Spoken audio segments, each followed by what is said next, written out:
저는 결혼할 때까지도 차가 없었습니다. 워낙 겁이 많아 남들 면허 다 딸 때 운전학원 근처도 가지 않았거든요. 그러다가 첫 아이를 낳고 운전의 필요성을 느꼈어요. 아이 낳고 병원이며 문화센터며 어디 가야 할 일이 많더라고요. 게다가 제가 사는 곳이 지방이라 교통이 조금 불편했거든요. 매번 택시를 타는 것도 한계가 있더라고요. 남편도 저를 걱정하며 운전을 배워보는 게 좋지 않겠냐고 했는데 솔직히 말해 집 대출도 그렇고 요즘 신차 하나 뽑으려면 기본 2, 3천인데 재정적 여유도 없었어요. 남편은 공무원이고 저는 간호사인데 아이 낳고 퇴사했거든요. 게다가 제가 시집 오기 전에 모아둔 8천만 원 가량을 전부 집 사는 데 넣고 나니 그제야 비상금 좀 만들어 놓을 걸 하고 아쉬워지더라고요. 그래도 어찌저찌 첫째 돌까지 키우고 나니 또 한동안 운전에 대한 욕심이 없었는데 둘째 갖고 나니 이제는 정말 있어야겠다 싶더군요. 남편도 적극 환영하며 손수 운전학원 등록해 주었고 어떤 차가 좋을지 같이 알아보고 있었어요. 그런데 그거 알게 된 시어머니가 반대하시더라고요. 이유는 돈 때문이었습니다. 니들 지금도 대출이 8천이 넘는데 무슨 차를 또 산다고 빚을 보태? 세아가 차가 필요하면 우리한테 말해라. 데려다주고 데리러 올 테니까. 시어머니는 저에게 차 끌 필요 없다고 하시며 운전 필요하면 시아버지한테 전화하라고 하시더군요. 시댁이랑 저희 집은 차로 30분 거리 가까운 지방에 살고 있거든요. 그건 좀 부담스럽다고 했더니 그래도 둘 다 젊은데 대출이 너무 많아서 걱정된다 하시며 반대하시더라고요. 그렇다고 돈을 보태주시는 것도 아니었습니다. 참고로 저희 결혼할 때 시댁에서 돈 한 푼 안 보태주셨어요. 원래 자식들 결혼할 때 부모가 나서는 것 아니라 하시며 독립의 진정한 의미에 대해 생각해보라고 저희 둘 불러놓고 일장연설을 하셨어요. 다 듣고 나니 결혼할 때 일절 안 보태주겠다는 선언이셨죠. 그런데 저희 친정에서는 제가 장녀라 어느 정도 도와주고 싶어 하셨어요. 엄마는 저 시집갈 때 챙겨준다는 명목으로 저 고등학생 때부터 적금을 하나 따로 드셨는데 10년쯤 만기가 되니 그게 4천만 원 가량 되더라고요. 그래서 1,000만 원 더 보태서 5천 해주고 싶다 하시며 저희 집 살 때 돈을 보태주셨어요. 제가 모은 돈 8천에 친정에서 해준 5천, 다 합쳐 여자 쪽에서 1억 3천을 들고 온 겁니다. 남편은 모아둔 돈이 2천만 원 정도 있었어요. 27살에 대학 졸업하고 알바하면서 공무원 시험 준비를 3년 정도 하다가 붙은 거였고 다들 알다시피 공무원 연봉이 작기 때문에 모아둔 돈이 거의 없었습니다. 그리고 남편은 저보다 나이가 어려서 솔직히 돈 모은 거 기대도 안 하고 한 결혼입니다. 시댁 역시 딱히 잘 사는 집은 아니었어요. 그나마 집 하나 갖고 계시고 아버님 연금으로 먹고 사시는 거예요. 그리고 아버님 형제간의 우애가 돈독해서 큰 댁에 돈이 많이 들어갔다고 하더군요. 큰아버님이 땅을 사는데 아버님이 돈을 보태느라 목돈을 드렸다고 했는데 어머님 말로는 나중에 그거 팔면 저희한테도 주겠다고 하셨거든요. 그런데 돌아가는 상황 보면 큰 집에서 다 나눠 먹을 것 같습니다. 큰 집에서 저희 아버님을 좀 호구처럼 이용해 먹거든요. 아무튼 그래서 돈이 별로 없는 시댁이에요. 그래서 결혼할 때 저희한테 돈 한 푼 못 해주신 거죠. 민망하니까 진정한 독립에 대해 생각해보라 어쩌고 저쩌고 하신 거고요. 자식 결혼할 때 부모가 당연히 보태줘야 한다는 욕심을 버려라. 라고 말씀하셨던 시부모님인데 막상 저희 친정에서 돈 보태준다고 하니까 엄청 좋아하시더라고요. 잘 됐다고 하시면서요. 그리고 저희 결혼한 지 2년 뒤에 신우도 시집을 갔는데 신우는 모아둔 돈이 하나도 없다고 하면서 저희더러 여동생 좀 도와주라고 하는 거예요. 결혼은 독립이니 알아서 해야 한다고 할 땐 언제고 도무지 앞뒤가 맞지 않는 시댁이었습니다. 아무튼 제 남편이 오빠라는 이유로 신우에게 1,000만 원 해줬네요. 그것도 대출받아 해준 건데 신우가 고맙단 인사도 없이 당연한 듯 쓱 받아 챙기더라고요. 결혼할 때도 저한테 예복해달라, 가방 사달라 은근히 요구해서 짜증났었는데 그때 1,000만 원 받고 인사도 없는 거 보고 저도 신우한테 정 떨어졌어요. 그런데 신우 신랑이 저희 사는 도시로 발령이 나서 저 첫째 아이 낳은 지 얼마 안 되었을 때 이사를 왔어요. 가까이 사니까 적어도 한 달에 한두 번은 시댁 식구들 다 모여서 식사하게 되더라고요. 솔직히 너무 싫었지만 뭐 어쩌겠어요. 그렇게 지내고 있던 시댁 식구랍니다. 그래서 이런저런 이야기할 때도 거의 식사하러 만났을 때 얘기하는 편이었어요. 저희 차 산다고 말한 것도 그때였고요. 시어머니가 저희 돈 없지 않냐면서 차 사지 말라고 하는데 기분이 갑자기 팍 나빠지더라고요. 어머님, 저 곧 있으면 배불러 오는데 첫째 데리고 매번 택시 타고 버스 타는 거 힘들어요. 그리고 애 있으면 거의 다 차 끌고 다니더라고요. 그러니까 차 필요할 때마다 네 시아버지한테 전화해서 데리러 와달라고 하면 되잖니. 아버님 일하실 때 많잖아요.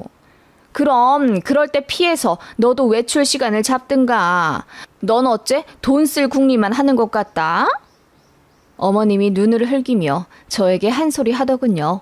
남편도 화가 나는지 아내가 무슨 돈을 쓸 궁리를 하냐며 모아둔 돈 다 신혼집 매매할 때 넣어서 그렇다고 했더니 시어머니가 입을 꼭 다물더군요. 그러자 신호가 본인 끄는 경차라도 가져가 끌지 않겠냐 저에게 묻더군요. 가까운 시내 다닐 거면 내 차 끄세요. 아예 가져가도 좋고. 그 말에 남편이 묻더군요. 아예 차를 우리한테 주겠다는 거야? 오, 웬일이래?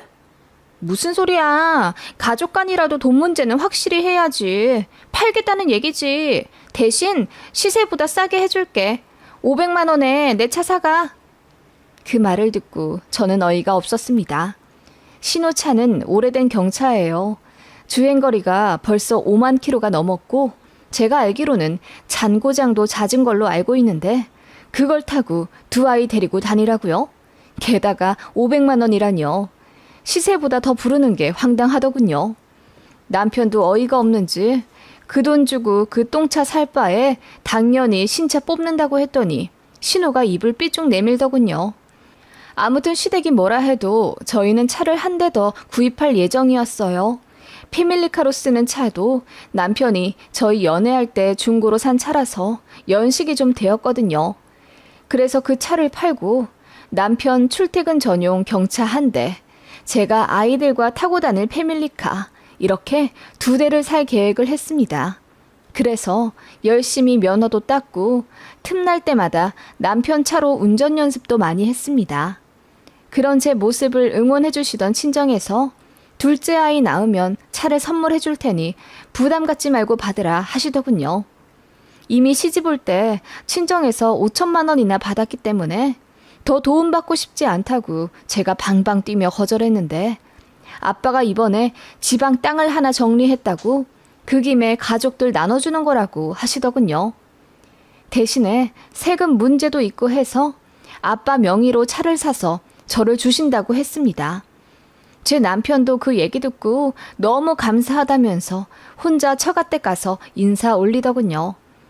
그렇게 제가 둘째 낳기 직전 8개월쯤 신차를 뽑았어요. 신형 그랜저였고 옵션도 아빠가 많이 넣어주셔서 웬만한 외제차 저리 갈아일 만큼 편리하고 좋더라고요. 너무 행복했어요. 그리고 나름 열심히 운전 연습한 보람이 있긴 한 건지 만삭이긴 했지만 차 뽑자마자 바로 운전하며 돌아다녔고요. 그렇게 그 차는 제 보물 1호가 되었습니다.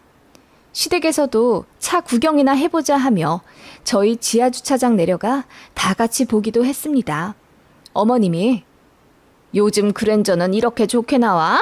무슨 외제차인 줄 알았다. 하시며 연신 감탄하더군요.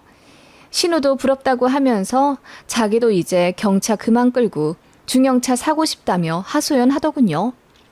그런데 신우도 직업이 좋은 것도 아니고 결혼하자마자 전업주부 하는 거라 남편한테 생활비 받아 쓰거든요. 신혼 남편도 많이 버는 일 하지 않아 그닥 여유롭지 않아요.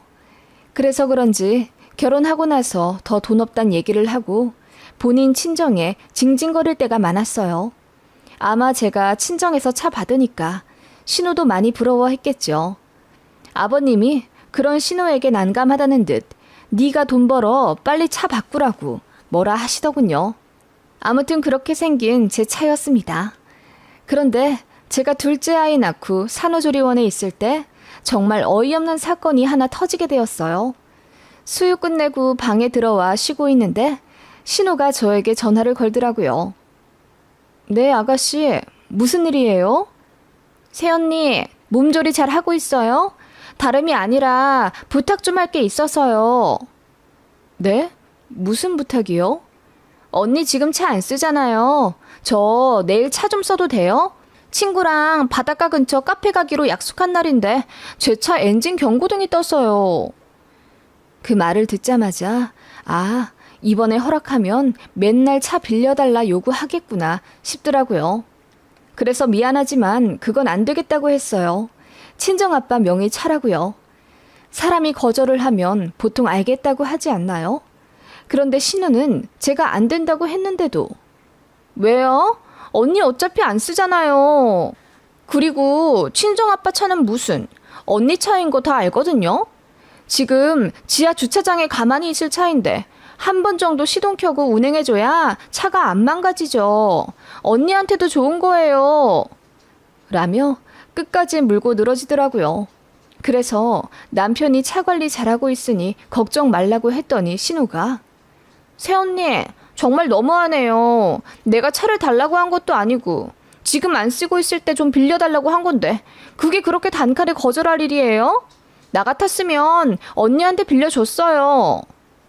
라고 차갑게 이야기하고 끊더라고요. 가뜩이나 둘째 낳고 예민해져 있는 상황에 전화로 대뜸 화를 내는 신우에게 저도 너무 열이 받았어요. 그래서 남편한테 자초지종 다 이야기하면서 당신 여동생 때문에 결혼 전부터 스트레스 받았는데 산후조리원에서도 이런 전화를 받아야겠냐며 남편더러 제대로 중간 역할 못하면 이혼하고 싶다고 화풀이를 했네요. 남편도 얘기 듣고는 엄청 미안해하면서 사과하더군요. 아마 본인 여동생한테 엄청 뭐라고 했을 거예요. 남편이 한번 화나면 진짜 무섭거든요. 그게 효과가 있긴 했는지 신우가 저한테 미안하다고 카톡하더군요. 그래서 저도 서로 예민할 문제는 조심하자고 했죠. 차 같은 경우는 빌려주고 그러면 나중에 탈날 수도 있으니까요. 신우도 분명 알겠다고 해서 그렇게 좋게 풀린 줄 알았습니다. 그 이후로 한동안 신우가 제 차 가지고 이러쿵저러쿵 한 적 없으니까요. 다만 시어머니가 저에게 그래도 신우랑 올케 사이에 한 번 정도 빌려주는 것도 나쁘지 않았을 거라며 한마디 얹으시길래 기분이 나빴어요. 그래도 참았죠. 그런데 정말 대박 사건이 생기게 된 거죠. 이 일로 저는 시댁과 거의 연을 끊었다고 봐야 하네요. 사건의 발생은 제 둘째가 돌 좀 지났을 무렵입니다. 첫째는 이미 어린이집 다니고 있었고 둘째도 같은 곳 보내려고 상담을 간 날이었어요. 둘째가 많이 어려 고민이었지만 저도 이제 다시 일을 시작하기 위해서요. 그래서 뭔가 마음이 많이 싱숭생숭한 날이었습니다. 그날 신우에게 전화가 왔어요. 새언니, 정말 미안한데 나 부탁 하나만 해도 돼요? 저는 신우가 부탁 하나 하자고 할 때가 제일 무섭고 싫더라고요. 분명 제가 들으면 짜증날 법한 이야기를 꼭 꺼냈으니까요. 그래서 뭐냐고 물으니 신우가 굉장히 우물쭈물 하다가 말을 꺼냈어요. 저 이번 주 주말에 동창회인데 리조트에서 하거든요. 그런데 차로 1시간 정도 고속도로 타고 가야 해서요. 미안한데 언니 차 좀 쓰면 안 돼요? 아가씨, 저번에도 이야기했지만 차 빌리는 부탁은 더 하지 않기로 했잖아요. 그건 그런데 나도 이런 얘기 꺼내기 쉽지 않았어요. 내 차 너무 낡아서 창피하고 또 고속도로에서 잘 나가지도 않는단 말이에요. 그럼 버스를 타고 가요. 저 구두 신고 원피스 입고 갈 거라서 버스 타면 불편해요. 그러지 말고 언니, 이번 한 번만 좀 빌려주세요. 네? 제가 곱게 쓰고 돌려드릴게요. 아가씨, 그 차는 제 친정 부모님이 저한테 선물해 주신 거라서 좀 그러네요. 제가 그렇게 이야기하자 신우가 알겠다면서 소리를 빽 지르고 끊더군요. 정말 혈압 올랐지만 둘째가 옆에 있어서 참았습니다. 그런데 그 주 금요일 저녁에 갑자기 신우가 찾아왔어요. 사과하러 왔다고 하더군요. 그리고는 과일 바구니 같은 걸 사온 거예요. 일절 그런 일은 없었거든요. 그래서 고맙다고 하고 저는 부엌에서 과일을 좀 다듬고 있었죠. 그런데 신우가 갑자기 일어나야겠다면서 온 지 5분도 안 돼요. 서둘러 나가더라고요. 그래서 인사도 제대로 못하고 신우를 보냈어요. 어쨌든 사과한다고 과일 바구니까지 갖고 오니 마음이 좀 풀리더군요. 그런데 상상도 못할 일이 그 다음날 펼쳐지게 되었습니다. 토요일에 남편이 근무라 출근을 했고 애들은 아직 어려 아빠 없이 나들이 갈 여유가 없었기 때문에 저희도 집에 있었죠. 토요일 점심쯤 애들이랑 국수 말아먹고 있는데 신우에게 전화가 왔어요. 요새 아가씨가 연락을 자주 하네? 생각하며 전화를 받았죠. 새언니, 큰일 났어요. 저 사고가 났어요. 네? 사고요? 교통사고가 났다고요? 어딘데요? 아가씨 다쳤어요? 아, 그게요. 신우는 울기만 할 뿐 뭐라 이야기를 안 하더라고요. 그래서 어디냐고 많이 다쳤으면 응급실부터 가라고 얘기해줬더니 그제야 실토를 하더군요. 저는 안 다쳤어요. 그런데 언니 차가 좀 망가졌어요. 네? 내 차요? 그게 무슨 말이에요? 내 차가 왜 망가져요?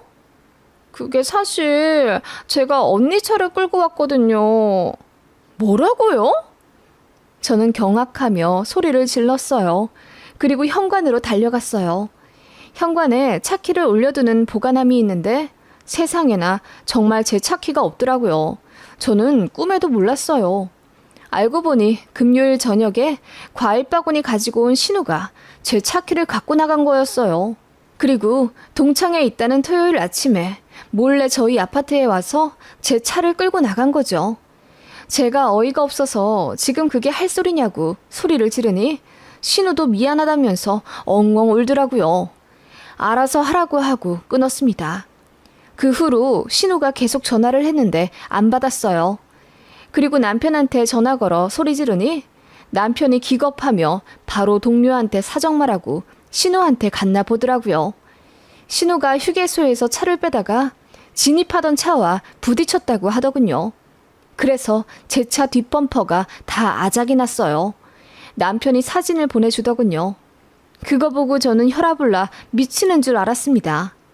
남편이 보험사 불러 정비소에 보내고 신우 태워 왔더라고요.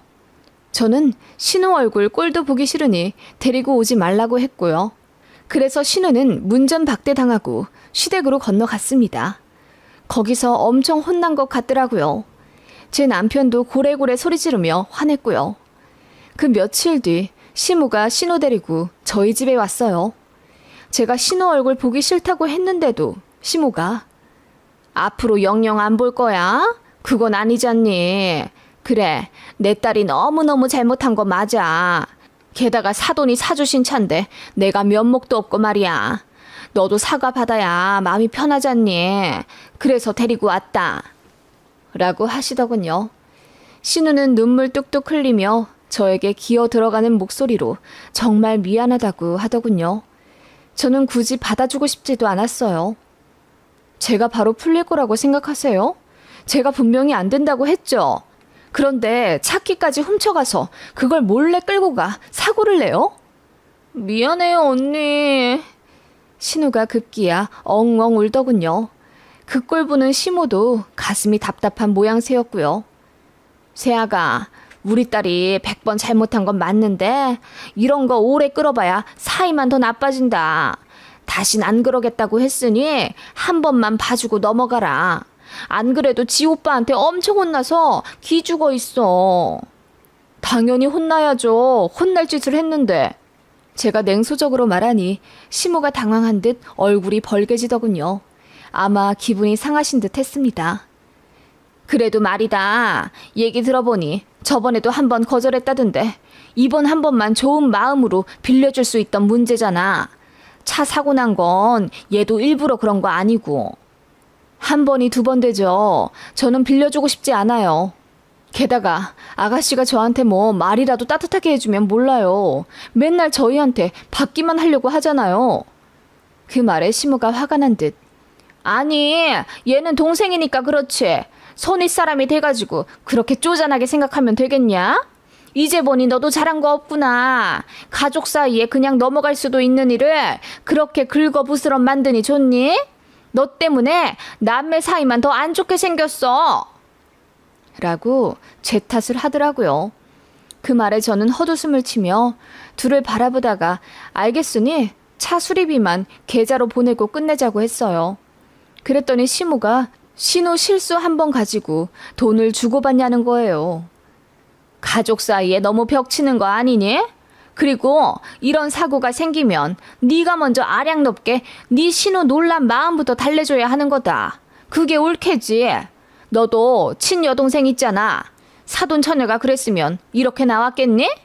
다 네가 우리를 남이라고 생각해서 그러는 거야. 라고 화를 내시더군요. 제 여동생이 그랬으면 이렇게 나왔겠냐고요? 네, 당연하죠. 우리 아빠 엄마는 항상 그렇게 가르치셨어요. 언니 물건 망가뜨리면 사과로 끝내지 말고 책임지고 물어주라고요. 그건 니네 집만 그런가 보지. 그래서 그렇게 네가 피도 눈물도 없이 매몰찬 거냐? 뭐라고요?